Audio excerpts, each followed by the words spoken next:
A young U.S. Navy captain stepped inside, and in that instant, the energy in the room shifted. She didn't rush. She didn't hesitate. She walked forward with steady confidence, her movements precise and disciplined. Her white uniform was perfectly pressed, every detail in place, and the service ribbons on her chest caught the light as she moved. There was no attempt to impress, no need for it. Her presence spoke for itself. At first glance, she looked like many officers Trump had met over the years. But as he looked closer, he noticed something different. Her eyes carried focus and determination, shaped by long deployments, difficult decisions, and moments when leadership had real consequences. This was someone who had led not from behind a desk, but from the front. Trump stood from his chair and extended his hand. The handshake was firm, professional, and respectful. He nodded slightly, acknowledging her service. This was not a political rival seeking attention. This was not a reporter hunting for a headline. This was a leader in uniform, someone who had faced pressure in its purest form, where choices mattered and hesitation could cost lives. They took their seats across from one another, the room quiet once again. Neither of them realized it yet, but the conversation about to unfold would reach far beyond those four walls. It would be discussed on television panels, debated on social media, and analyzed by millions of Americans. W. Trump broke the quiet first. In a measured voice, he asked about her service, where she had been stationed, what kind of missions she had led, and what life at sea was really like. The young captain answered without hesitation. She spoke of long months away from home, of endless horizons and restless nights, of commanding sailors through rough waters and high-risk operations. She described moments when decisions had to be made in seconds, moments when hesitation could turn into disaster. Then she paused and said something no one expected. "Leadership isn't about being the loudest voice in the room," she said calmly. "It's about responsibility, especially when people's lives are in your hands." The words hung in the air. Trump leaned back slightly in his chair. He didn't interrupt. He didn't dismiss the thought. He listened, encouraged. She continued. She talked about young sailors carrying the weight of uncertainty, worried about their futures, their families, and whether their leaders truly understood the sacrifices they were making. She spoke about the bond of trust between officers and their crews, a trust built not through speeches, but through consistency, honesty, and action. Her tone wasn't emotional or political. It was steady, shaped by experience rather than opinion. She wasn't criticizing anyone. She wasn't trying to impress. She was simply telling the truth as she had lived it. When Trump responded, his voice carried the confidence people knew well. He spoke about strength, about the importance of projecting power on the global stage. He emphasized that America must never appear weak, that its enemies should never question its resolve or its willingness to act. At first, it felt like two different worlds were colliding, one shaped by boardrooms and rallies, the other by oceans and command decks. But then something unexpected happened. Instead of talking past each other, they began to listen. The conversation shifted, not into an argument, but she explained that the nature of modern conflict had changed. Not every threat came in the form of tanks or missiles. Some arrived silently, through cyber attacks, misinformation, or broken alliances. She spoke about the importance of diplomacy, cooperation with allies, and earning public trust at home and abroad. Military power still mattered, she said, but it was no longer the only tool that determined victory or failure. Trump pushed back, his tone firm but controlled. He argued that history offered clear lessons.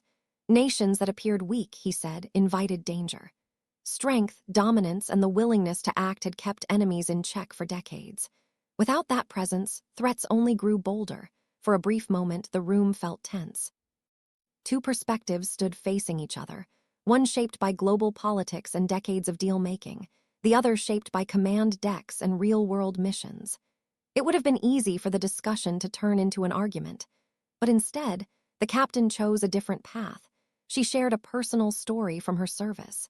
She described a tense mission in contested waters, where emotions were high and pressure came from every direction.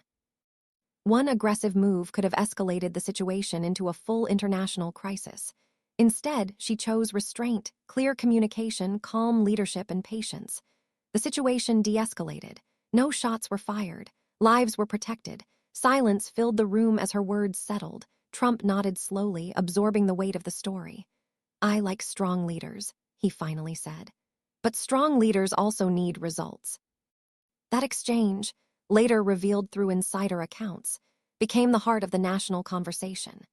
Two generations, two leadership styles, one shared goal, protecting the country without losing what makes it worth protecting in exchange. And in that moment, a bridge quietly formed between two very different views of leadership began as a simple meeting was about to become a moment the nation wouldn't forget. Many praised the young Navy captain for her courage and clarity. To them, she represented a new generation of leadership, disciplined, thoughtful, confident, and firm without being reckless. Supporters admired how she spoke with honesty and respect, even when discussing difficult ideas. They saw her as proof that strength and understanding could exist together. Others focused on Trump. They praised him for listening. In a political climate often defined by confrontation, they said his willingness to hear a frontline perspective showed respect for the military and an openness that surprised even longtime critics. For some, it was a reminder that leadership also means knowing when to listen. Of course, criticism followed as well. Some argued the meeting revealed that Trump needed guidance on modern military challenges.